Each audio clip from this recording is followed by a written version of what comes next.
We work with the deprived communities.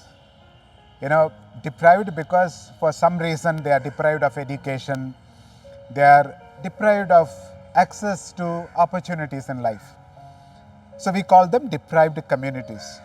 So it's very difficult sometimes to inspire them, help them understand how they can come out and have a different level of life. We say that deprived communities are often economically deprived, education wise they are deprived, opportunities are deprived. I'm not talking about that deprived community. I'm talking about our body deprived of oxygen, our cells deprived of oxygen, our bones deprived of food, our brain deprived of rest, and very important, our spirit deprived of enthusiasm. I come across many students and they come and tell there is no energy, and their energy level is very low. They think that success is very difficult for them to achieve. And when I talk to them, I've always found majority of them are deprived of 5 things. I'm going to talk about that. Are you deprived of these 5 things? It's not intentionally you are deprived. You think that you are educated, you are economically sound, you have a job, you have a wonderful family, but maybe out of your ignorance you have not understood that you are deprived. Your cells are deprived of oxygen. I'm going to explain this. Maybe your bones are deprived of food. I ask this question to students. Did you feed your bone today? And they all look at me with kind of, they don't know what I am asking. It's a right question, but then people don't understand. Again, I'm repeating. Did you feed your bone today? Third is very important, especially in today's world with so much of time spent on screen. Our brains are deprived of rest. Sleep deprived generation. Are you part of that? But very important is the enthusiasm deprived spirit. Let me come back. How do you know that your cells are deprived of oxygen? See, our heart take oxygenated blood from the lungs and it is sent to all the cells. But now the question is, how does this deoxygenated blood comes back to lungs? I did not understand when people said you have to walk to get oxygen. I used to think, what if I'm sitting at home, am I not breathing? Am I not getting oxygen? But it took a long time for me to understand that only when we walk, the manual heart that is located in the calf start functioning, and the deoxygenated blood from the cells are sent back to the lungs. Very simple, but many people don't understand. And because many people don't understand, they do not walk, so they live allowing their cells to be deprived of oxygen. If you are in that condition, come out of it. You may not know the side effect of it, but if you continue to lead this life with no walking, with no exercise, your cells will actually give up. That's why we see so many people getting chronic illness. The popular term is lifestyle diseases. If you want to escape that, please make sure that intentionally you walk, because walking is the only way to feed our cells with oxygen, because deoxygenated blood is sent to the lungs. Now let me come to the second question, which is feeding the bone. Just take our feet. In one foot, there are 26 bones. You take the hand, there are so many joints. The only way to feed the bone is actually move the joints.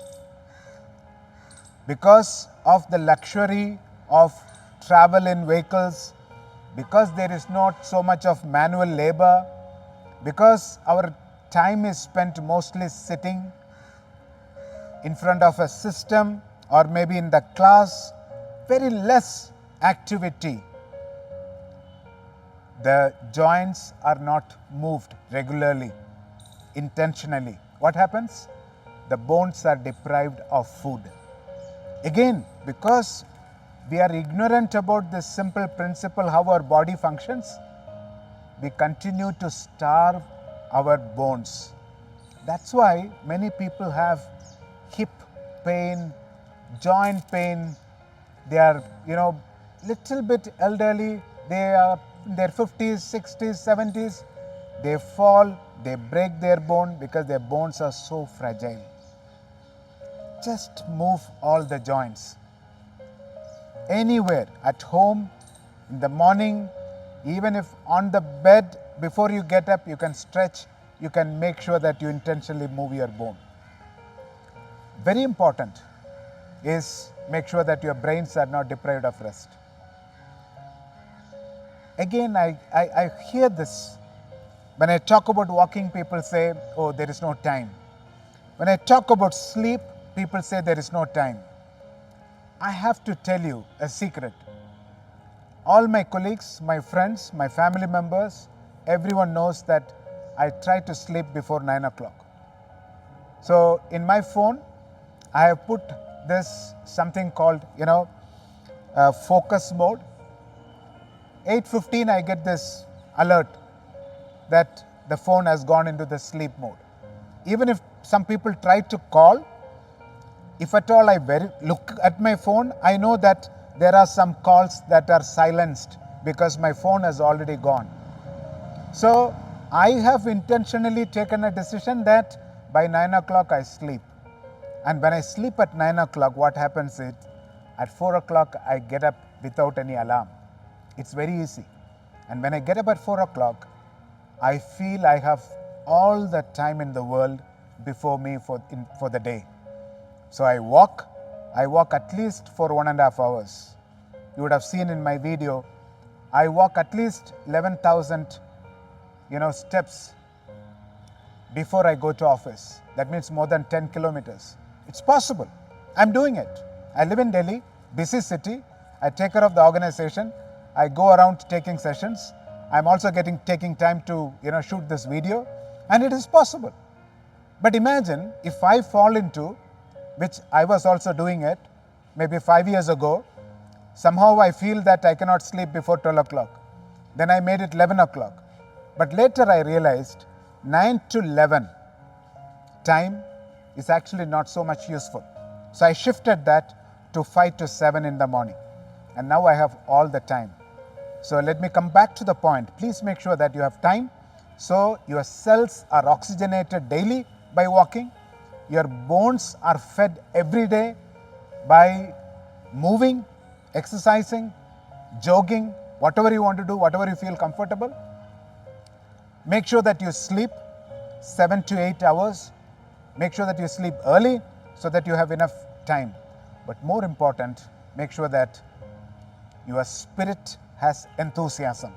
You can't buy that from a shop or don't expect that from someone else.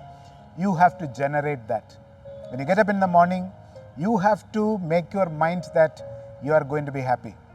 You are going to be enthusiastic all through the day so that you don't waste your energy, especially the mental energy that we have. It's limited. Don't waste it.